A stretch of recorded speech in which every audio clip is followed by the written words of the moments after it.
સ્ટેથોસ્કોપથી લઈ સફેદ કોટ પાછળની કહાની. એક એવી કોલેજ જ્યાં તૈયાર થાય ભવિષ્યના ડોક્ટર. સારી ફેકલ્ટી, સુંદર ફેસિલિટી, થિયરી જ્ઞાન ઉત્તમ, પ્રેક્ટિકલ નોલેજ સર્વોત્તમ. એમ જ નથી બની જવાતું ડોક્ટર. नमस्कार. मंजिल तो मेरी मिलती रहेगी, भटकते ही सही. गुमराह तो वो लोग हैं जो घर से निकले ही नहीं. સ્ટુડિયો વિલ્સના પ્રોજેક્ટ સાથે ગુજરાતના અલગ અલગ જિલ્લાઓમાં આપણે ફરીએ છીએ, અલગ અલગ કોલેજીસ, અલગ અલગ યુનિવર્સિટીમાં આપણે જઈએ છીએ અને આજે અમે છીએ રાજકોટના આટકોટ ગામમાં આવેલી એ મેડિકલ સંસ્થામાં જે ખૂબ ચર્ચામાં રહી પોતાની ફેસિલિટીઝના કારણે, અને ફર્સ્ટ યરના એમના મેડિકલ સ્ટુડન્ટ્સ પણ અહીંયા છે. તો આજે આપણે એમની સાથે વાત કરીશું. અત્યારે આપણે છીએ માતૃશ્રી પી.કે. બોગરા મેડિકલ કોલેજની અંદર અને આ બધા જ એમના ફર્સ્ટ યરના સ્ટુડન્ટ્સ છે. તો શરૂઆત આપણે ક્યાંથી કરીએ? ચલો તમારાથી કરીએ. કેવું લાગે છે અહીંયા તમને? બહુ સારું લાગે છે. પહેલાં તો મારું MBBSનું સપનું પૂરું થઈ ગયું અહીંયા આવીને. That is I am very grateful for that. Okay. અને ફેસિલિટીઝમાં વાત કરીએ તો ફર્સ્ટ યરના સ્ટુડન્ટને એક યોગ્ય રીતે ભણવા માટે એક સારું એન્વાયરમેન્ટ બહુ સારું પ્રોવાઈડ થાય છે અહીંયા. અમે જોયું જ્યારે અમે અહીંયા આવતા હતા તો આટલો આ ગ્રામીણ વિસ્તાર છે અને અહીંયા આવ્યા તો એવું લાગતું નથી કે આ કોઈ એવા એરિયાની અંદર અમે છીએ. કેવી કેવી ફેસિલિટીઝ છે અહીંયા? અહીંનું ઇન્ફ્રાસ્ટ્રક્ચર કેવું છે? ઇન્ફ્રાસ્ટ્રક્ચરની વાત કરીએ તો બહુ જ સારું છે. નવી મેડિકલ કોલેજ છે, ફૂલ ઇન્ફ્રાસ્ટ્રક્ચર ડેવલપ થઈ ગયું છે. ફર્સ્ટ યર માટેની દરેક લેબ, દરેક ઇક્વિપમેન્ટ્સ અહીંયા માટે તૈયાર છે અને હોસ્ટેલ સુવિધા પણ બહુ જ સારી છે. ઓકે. તો આ મૂવીની અંદર જે બતાવે છે પેલા મુન્નાભાઈ MBBSની અંદર ને પછી કબીર સિંઘની અંદર ને, તો એવું ખરેખર એવું બધું હોય છે કે આ જે લાઈફ છે એ આખી અલગ હોય છે? ખરેખર તો અલગ જ હોય. આખું MBBSમાં આપણે અહીંયા કબીર સિંઘમાં એમાં બતાવે કે મોજ કરવાની, મજા કરવાની, પણ 9 to 5 આખો દિવસ અહીંયા હોય, પ્રેક્ટિકલ્સ ને બધું, એટલે બહુ હેક્ટિક થઈ જાય. ઓકે. ટૂંકમાં જે રિયલ લાઈફ છે એ આખી અલગ છે, જે મૂવીની અંદર બતાવે છે એવું કશું હોતું નથી. તો સવારથી સાંજ સુધી શું શેડ્યુલ હોય છે? તમે અહીંયા સવારે દિવસ ઉગે તો સાંજ સુધી શું અહીંયા કરતા હો છો? સવારે 9 થી ને 1 વાગ્યા સુધી લેક્ચર હોય છે પહેલાં, પછી 1 થી 2 સુધી બ્રેક હોય છે બપોરે, અને પછી બપોરે આફ્ટરનૂનમાં 2 થી 5 પ્રેક્ટિકલ્સ હોય છે. એમાં બાયોકેમિસ્ટ્રી, પછી ફિઝિયોલોજીના પ્રેક્ટિકલ્સ હોય છે, પછી એનાટોમી હોય તો એમાં 2 અવર્સના લેક્ચર અને પછી પ્રેક્ટિકલ્સ હોય છે. એ રીતનું. ઓકે. કેવું લાગે છે તમને આ વ્હાઇટ કોટ પહેર્યા પછી? વ્હાઇટ કોટ પહેરવું તો બહુ ઓનરની વાત છે, બહુ પ્રાઇડની વાત છે. અને અમારા પેરેન્ટ્સ તો લાઈક આમ શું સમજે છે, અમને આમ એક સેલિબ્રિટી ટાઈપ એ લોકો અમને આટલું બધું રાખે છે. અને બોગરા સરને તો સૌથી પહેલાં વ્હાઇટ કોટ માટે તો બોગરા સરને જ થેન્કફુલ થશું, કેમ કે એને અમને આ ઓપોર્ચ્યુનિટી આપી, એના કારણે અમે અહીંયા છીએ. સો very grateful four Bogra sir and this college. Okay. તો તમારું ડ્રીમ હતું, તમે પહેલેથી જ બધાએ વિચાર્યું હતું કે આ ફિલ્ડમાં તમારે આગળ વધવું છે અને હવે તમે અહીંયા આવી જ ગયા છો, તો પછી નેક્સ્ટ શું વિઝન છે? અત્યારે તો 5 વર્ષ MBBSના સારી રીતે કાઢવાના છે. પછી આગળ જતાં શું વિચારવું એ હજી તો નક્કી ના હોય, પણ કઈ ફિલ્ડમાં વધારે ફાવે છે એ પ્રમાણે નક્કી થાય આગળ જતાં. અચ્છા. સૌથી સારી ફેકલ્ટી કોણ છે અહીંયા? સારી ફેકલ્ટી તો બધી સારી જ છે. એવું ના હોય યાર, એકનું નામ બોલવાનું હોય, કોઈનો ખોટો નહીં લાગે. એનાટોમીમાં SP સર કરીને છે. ઓકે. તમને એવું હતું કે કોઈ એકનું નામ લઈશ તો બીજા નારાજ થઈ જશે એવું? ના. ઓકે. ના, એનાટોમી એટલે શું અમને થોડી ખબર હોય, તો તમારું ક્ષેત્ર છે. એનાટોમી એટલે શરીરનું બધું સ્ટ્રક્ચર આપણને પહેલા ઓવરવ્યૂ બતાવે કે શું શું શરીરમાં આવેલું છે એ બધું, એમ. ઓકે. ક્યાં ક્યાં ઓર્ગન છે ને એ બધું. ઓકે. તો તમે આ બધા જ્યારે પ્રેક્ટિકલ ને એવું બધું કરતા હો તો ફર્સ્ટ ટાઈમ તમારો એક્સપિરિયન્સ કેવો હોય? ફર્સ્ટ ટાઈમ તો એમ લાગતું હતું કે આ બધું આમ ઓવરવેલ્મિંગ આમ હતું બધું. શું નામ છે તમારું? પ્રગતિ બાગોહિલ. ઓકે. ક્યાંથી આવો છો આપ? ભાવનગર. ઓકે. તો આ કોલેજ કેમ પસંદ કરી? સર એકચ્યુઅલી અહીંયાનું ઇન્ફ્રાસ્ટ્રક્ચર જ એટ્રેક્ટિવ છે. પહેલું તો કે અમે જ્યારે ફર્સ્ટ ટાઈમ અહીંયા હોસ્ટેલ વિઝિટ કરી ત્યારથી જ અમને એવું લાગ્યું કે ના, મેં ઘણી બધી કોલેજ જોઈ છે અહીંયા હોસ્ટેલની, બટ અહીંયાની મને સૌથી વધારે બેસ્ટ લાગી. અને એ સાથે સાથે મેં અહીંયા કોલેજનું ઇન્ફ્રાસ્ટ્રક્ચર જ્યારે જોયું ત્યારે એમ થયું કે ના અહીંયા જવા જેવું છે ખરેખર. અહીંયા ફૂડ ને બધું સારું હોય છે? હા, એકદમ સારું. હોસ્ટેલની બધી સુવિધા છે અહીંયા? બધું જ બધી કોલેજ કરતાં અહીંયાનું ઘણું સારું છે, કેમ કે નવી છે ઓબ્વિયસલી, એટલે ઘણું સારું ઇન્ફ્રાસ્ટ્રક્ચર કર્યું છે. ઓકે, તો શું માઇન્ડમાં છે પછી જ્યારે તમે અહીંયાથી જશો બધું પૂરું કરીને પછી શું કરવું છે? કંઈ વિચારી રાખ્યું છે કે આ મુકામ સુધી પહોંચવું છે એવું? સર આ તો હજી પહેલાં MBBS કરશું એટલે ખબર પડશે આ જર્ની કેવી છે, પછી આગળ જતાં ખબર પડશે કે શેમાં ઇન્ટરેસ્ટ આવે છે, એ પ્રમાણે નક્કી થાય કે આગળ શું કરવું છે. ઓકે, કેટલો ટાઈમ થયો અહીંયા તમને? અમને હજી 5 months થયા છે અહીંયા એન્ડ બધું સારી છે કોલેજ અત્યારે તો. ઓકે, ક્યાંથી આવો છો તમે? હું બાબરાથી આવું છું ઓકે, એન્ડ નજીક થાય એટલે ત્યાં અહીંયા પ્રિફર કરી કોલેજ. બધું ઇન્ફ્રાસ્ટ્રક્ચર સારું છે એન્ડ ફેકલ્ટીઝ બી બધાય સારા છે એન્ડ ઓલમોસ્ટ બધા ડિપાર્ટમેન્ટ સારા.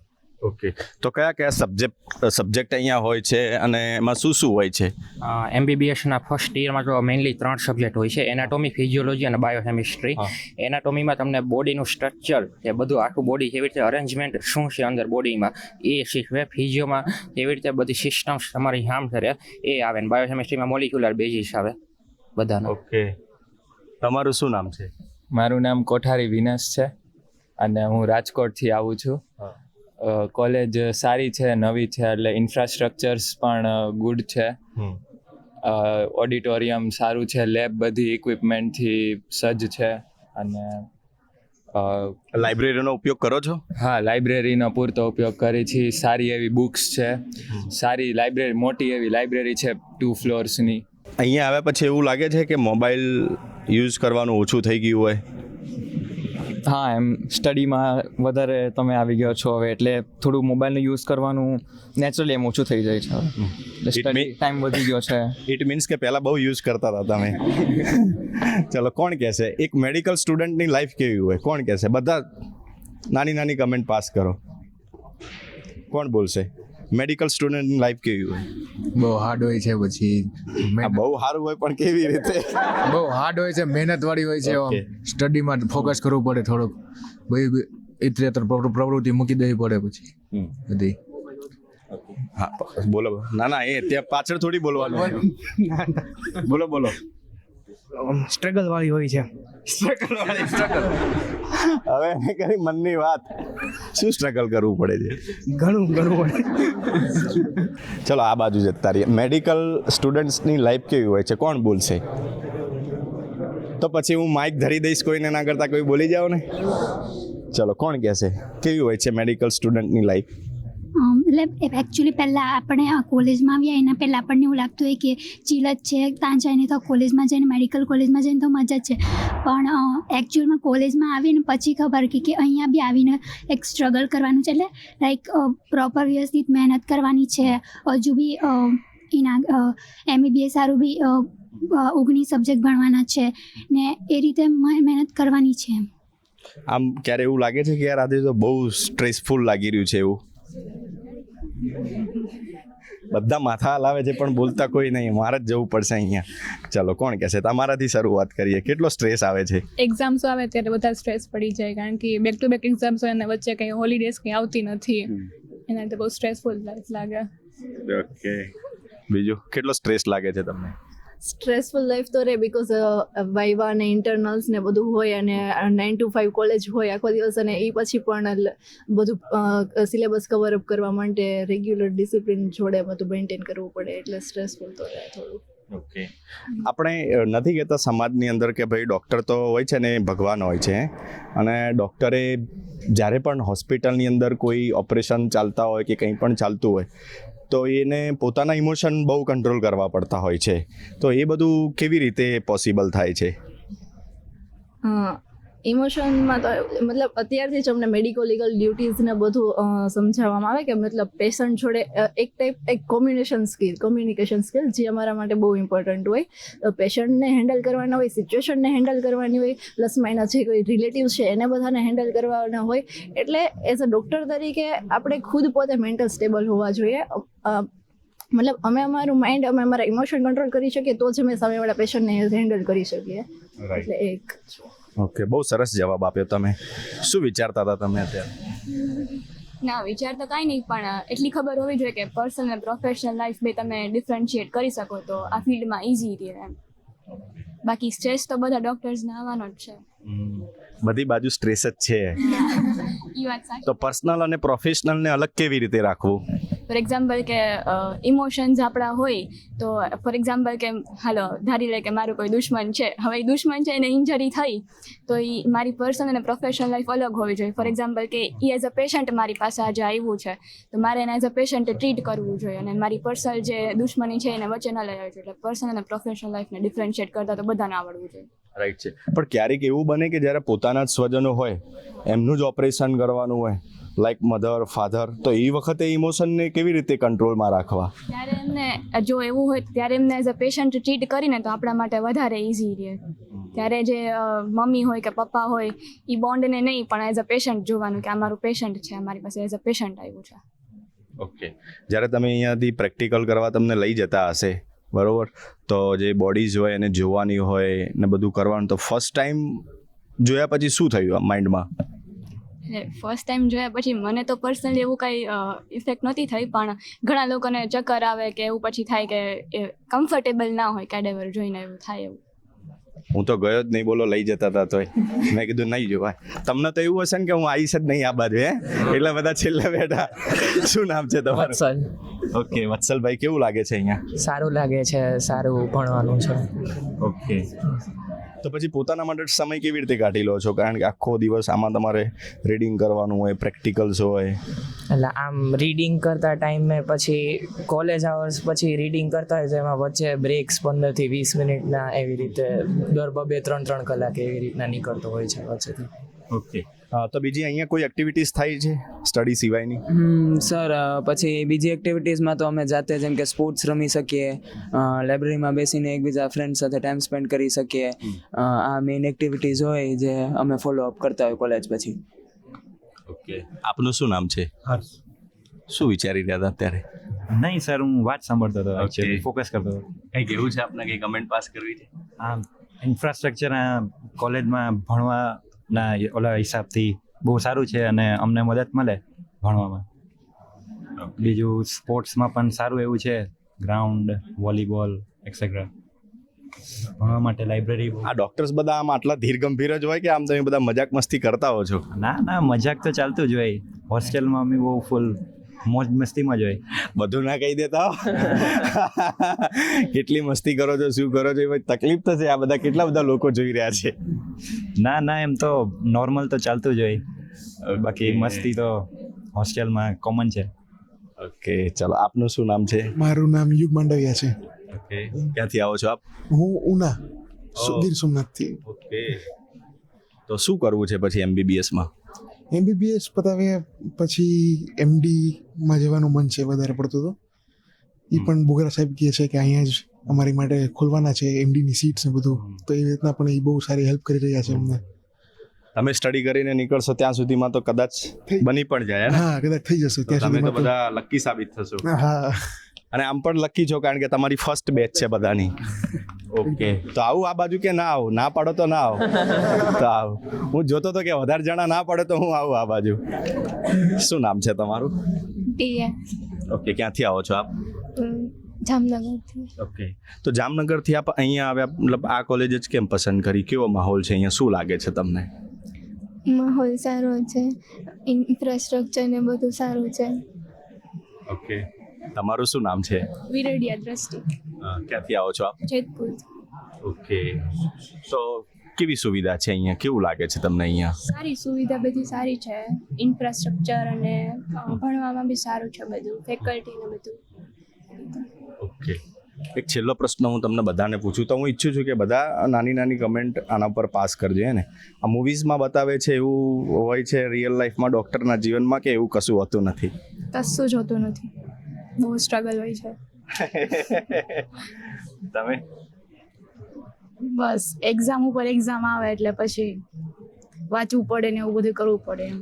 અચ્છા, તો તમે બધા આટલી આ બહુ તમારે વાંચવું પડતું હોય છે, બધા પ્રેક્ટિકલ કરવા પડતા હોય છે, તો તમે પોતે પોતાની જાતને ખુશ રાખવા માટે શું કરો છો? બસ જે ગમતું હોય એ કરવાની, મ્યુઝિક ને એવું થોડું ઘણું સાંભળી લઈએ એમ થોડીક વાર. ઓકે. તમે શું કરો છો? પોતાના માટે કેવી રીતે ટાઈમ કાઢો છો? ફ્રેન્ડ સાથે ટાઈમ સ્પેન્ડ કરીએ, પછી સ્પોર્ટ્સ રમતા હોય, બધા મ્યુઝિક સાંભળતા હોય, જેમ કીધું એમ. ઓકે. પછી ઇન્સ્ટાગ્રામની રીલ જોવાની? હા, એ બી થોડી વાર જોઈ લઈએ. તો આ ભાઈ બધા છે મેડિકલના સ્ટુડન્ટ્સ છે અને મારે એમની પાસેથી જાણવું છે, એક સવાલ કરવો છે છેલ્લે પણ બધા કમેન્ટ પાસ કરે તો એ સવાલ હું કરું. તો એક છેલ્લો સવાલ કરું હું, પણ મને એ નથી ખબર કે હું શું સવાલ કરું.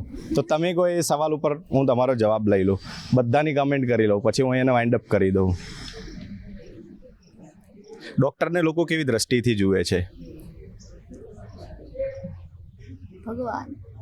અચ્છા, ચલો આ તો પોઝિટિવ વાત થઈ, પણ કેટલાક લોકો જ્યારે તમે હોસ્પિટલમાં જશો તો ડૉક્ટર પોતાનો બેસ્ટ ટ્રાય કરતા હોય છે ટ્રીટમેન્ટ કરવાનો, પણ સમ હાવ કદાચ પોસિબલ ના પણ થઈ શકું, ત્યારે તો લોકો તમારા વિરોધમાં પણ બોલતા હોય છે. તો એ વખતે આખી પરિસ્થિતિને કેવી રીતે ટેકલ કરવી જોઈએ? અગર લાઈક ઘણી વાર એવું થાય કે ડૉક્ટરને as a source of income જ તેમ કે ડૉક્ટર છે તો કેટલા બધા પૈસા ને એવું બધું લઈ લેશે, લાઈક એવું બધું મોસ્ટલી એવું જ બધા થિંક કરે. બટ રિયલ સ્ટ્રગલ અમને જ ખબર છે કે how much study we did, કેટલું અમે બધું કર્યું ને મહેનત ને એવું બધું કર્યું at the end. So I guess કે આ જે હાઇપોથેટિકલ સિચ્યુએશન છે તે બધા જોવે છે એ ઇમ્પ્રૂવ થવી પડે. Like we did a lot of struggle, we did a lot of efforts and we still આ નજરથી જોવી it feel so bad. But yeah, તમારા મતે જે લોકો નેગેટિવ વિચારે છે ડૉક્ટર્સ વિશે, એમને તમે શું કહેશો? એના માટે તો બીજું કંઈ છે નહીં, બટ એ લોકો એને ખોટી રીતે માન્યતા હોય છે કે ડૉક્ટર ખાલી પૈસા માટે જ હોય છે, બટ એવી રીતે નથી. જ્યારે કોઈને કંઈ લાગ્યું હોય ત્યારે ડૉક્ટર જ ભગવાન તરીકે માનવામાં આવે છે બધાને. ઓકે, કોણ બોલશે? જે લોકો ડૉક્ટર્સ વિશે નેગેટિવ વિચારે છે એમને તમારે જો આજે ટીવીના માધ્યમથી કંઈ જવાબ દેવો હોય તો શું દેશો તમે? જે નથી બોલ્યા એને પકડવા છે મારે, કોણ બોલશે તમારામાંથી કોઈ ઉપરથી, ભાઈઓમાંથી?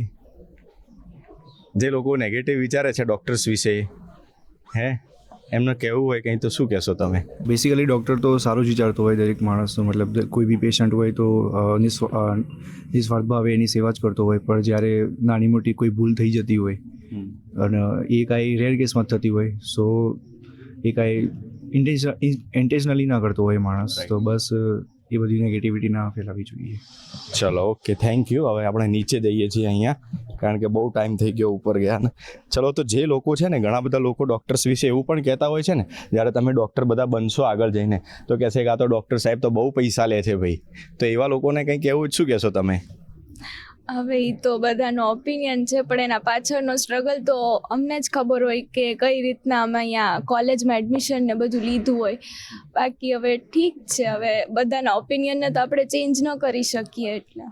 ઓકે, પછી ઘણા લોકો તો એવું પણ કહેતા હોય ને, જ્યારે કોઈ એવો ઇન્સિડન્ટ બની જાય, કોઈ હોસ્પિટલના અંદર કોઈ વ્યક્તિ, તમે તમારો બેસ્ટ ટ્રાય કર્યો હોય પણ ન બચાવી શકે એને, એ તમારા ઓપોઝિટ જતા રહેશે, બધા કમ્પ્લેન કરશે, તો એવી પરિસ્થિતિને તમે કેવી રીતે ટેકલ કરશો આગળ જઈને? એવી પરિસ્થિતિને ટેકલ કરવું તો બહુ મુશ્કેલ છે, બટ અમારા હાથમાં તો જીવન નથી. અમે પૂરી કોશિશ કરી શકીએ કોઈનું જીવન બચાવવાની, અંતે તો બધું ઈશ્વરની ઈચ્છાથી થાય. બાકી કમ્ફર્ટ કરી શકાય, કન્સોલ કરી શકાય એમને, એના સિવાય મારા હાથમાં તો વધારે કાંઈ નથી. ઓકે, ચલો, વન લાસ્ટ ક્વેશ્ચન હે, ડૉક્ટરની લાઈફ કેવી હોય છે? રામનો જે 14 વર્ષનો વનવાસ છે એવી રીતની જ લાઈફ છે, સમજી લો, એમ જ છે ડૉક્ટરની લાઈફ એક. ઓકે, ડૉક્ટરની લાઈફ કેવી હોય? બધું મિક્સ હોય, મસ્તી મજાક, ભણવા ટાઈમે ભણવાનું અને થોડુંક વાયવામાં ટ્રોમા, ઓકે, હ્યુમિલિએશન, બધું ભેગું. ઓકે, કેવી હોય છે ડૉક્ટરની લાઈફ? બધાને બોલવાનું છે, બધા પાસે આવું છે. બેસિકલી ઇન્ડિયામાં તો હજી એટલું બધું કોઈ રિસ્પોન્સ નથી આપતું, ના કોઈ આપણને જજ પણ બહુ કરે છે, બટ ચાલે, કાંઈ વાંધો નથી આવતો. અને થોડુંક સ્ટ્રેન્થથી, મેન્ટલ સ્ટ્રેન્થને એવું બધું રાખવું પડે ફિલ્ડમાં, otherwise you can not cope up. અત્યારે તો ઇન્ડિયામાં પહેલાં કરતાં પરિસ્થિતિ સારી સુધરી રહી છે દિવસે દિવસે, બટ હજી થોડો પેશન્ટ્સનો સપોર્ટ, ગવર્મેન્ટનો અમુક થોડોક સપોર્ટ, અને બાકી પ્લસ સાહસથી આગળ વધી જવાનું. એટલે ફિઝિકલ ને મેન્ટલ કેપેસિટી છે ને એક્સીડ થઈ જાય એ રીતની હોય છે, એનાથી આપણી કેપેસિટી વધે એવી હોય છે. અપ્સ એન્ડ ડાઉન્સ વાળી. એઝ અ ડૉક્ટર સૌથી મોટું જે અમારા માટે શીખ છે એ હોય યુજી હોય અંડર ગ્રેજ્યુએશન કે પીજી હોય પોસ્ટ ગ્રેજ્યુએશન ઇઝ મલ્ટીટાસ્કિંગ, કે એક સાથે કેટલા કામ તમે મેનેજ કરી શકો છો. અને સૌથી ઇમ્પોર્ટન્ટ વસ્તુ અમે શીખી છે તો એ ટોલરન્સ, સહન શક્તિ. જેટલી તમારામાં વધારે એટલું તમે વધારે સર્વાઈવ કરી શકો. ઓકે, તમે? ડૉક્ટરની લાઈફ ડિપેન્ડ કરે કે તમે કેવી રીતે બધાને પેશન્ટને સારી રીતે ટ્રીટ કરવાનું, ને જેમ સોહાએ કીધું કે પેશન્સ ટોલરન્સ હોવી જોઈએ, ઇમોશનલી સ્ટ્રોંગ રહેવું જોઈએ, મેન્ટલી સ્ટ્રોંગ રહેવું જોઈએ, ને પર્સનલ ને પ્રોફેશનલ લાઈફ બધું હેન્ડલ કરવી બહુ મુશ્કેલ છે પણ હેન્ડલ કરે. ઓકે, કેવું હોય છે ડૉક્ટરનું જીવન? બેઝિકલી વેલ ડિસિપ્લિન રહેવું જોઈએ એઝ અ ડૉક્ટર, અને કામ પણ રહેવું જોઈએ થોડુંક, અને બધું હેન્ડલ કરતા આવડવી જોઈએ એની સિચ્યુએશન અને બધું. ઓર્ડિનરી તો નથી જ. પહેલાં આપણે આ ફિલ્ડમાં આવીએ ત્યારે જ ખબર પડી જાય કે આ કોઈ નોર્મલ ઓક્યુપેશન તો છે જ નહીં, નોબલ ઓક્યુપેશન છે. પંક્ચ્યુઅલિટી, ટાઈમ, એક સેકન્ડનું મહત્ત્વ ખબર પડે જ્યારે સર્જરી હોલ આપણે જઈએ રૂમમાં ત્યારે. એટલે સ્ટ્રગલની તો છે જ આપણી મેડિકલ લાઈફ. તો છે આપણા ઉપર ડિપેન્ડ કરે આપણે કઈ રીતે મેનેજ કરીએ, ટાઈમ મેનેજ કરીએ. આ સ્ટ્રગલ કરવું પડે, અને તમારા ઉપર છે તમે કેવી રીતે લ્યો છો કામ. ઓકે, તમારી એક લાસ્ટ કમેન્ટ. ડૉક્ટરની લાઈફ બહુ સ્ટ્રગલફુલ હોય છે. આટલું સ્ટ્રગલ કરીને જે ડિગ્રી મેળવે છે તો એક પોઝિટિવ પોઈન્ટ એ છે કે રિસ્પેક્ટ આખા મતલબ સોસાયટીમાં ઘણી એવી સારી મળે છે ડૉક્ટરને એઝ અ બીજી ફિલ્ડ કરતાં. ચલો, આજે તમને બધાને સાંભળીને મને એવું લાગ્યું કે અમારા એકલાના જીવનમાં આવું નથી, તમારા બધાના જીવનમાં પણ તકલીફો તો છે જ એમ. તો મને મજા આવી તમારી બધાની સાથે વાતચીત કરીને, અને આઈ હોપ કે તમે જ્યાં પણ જશો આગળ ત્યાં તમારું બેસ્ટ કરશો. સો ગુજરાત ફર્સ્ટ ન્યૂઝ તરફથી તમને બધાને ઓલ ધ બેસ્ટ. તો આતા મેડિકલ કોલેજના બધા સ્ટુડન્ટ્સ, એમની પર્સનલ લાઈફમાં આપણે ઝાંખવાનો પ્રયાસ કર્યો કે ખરેખર એમની લાઈફ કેવી હોય છે, કેટલા પડાવોમાંથી પસાર થવાનું હોય છે. કારણ કે આપણે બહારથી જે ડૉક્ટરની લાઈફ જોઈએ છીએ, પણ ખરેખર એમને સાચું જીવન એમનું જાણવું હોય, એમની જર્નીને જાણવું હોય, તો એવા મેડિકલ સ્ટુડન્ટ્સને મળવું પડે. અને એક ડૉક્ટર, એક સ્ટુડન્ટ્સ, એક સામાન્ય વ્યક્તિને આ ક્ષેત્રમાંથી પસાર થઈ અને ડૉક્ટર બનવા સુધીની એમની સફર, એની પ્રોસેસ કેટલી લાંબી હોય છે અને કઈ પ્રોસેસમાંથી પસાર થતા હોય છે. તો કોઈ નવા ગેસ્ટ સાથે, કોઈ નવા વિદ્યાર્થીઓ સાથે ફરીથી હું આપને મળીશ. ત્યાં સુધી મને આપશો રજા. Keep watching Gujarat first. ગમે તો સૌને કહેજો, ન ગમે તો મને કહેજો.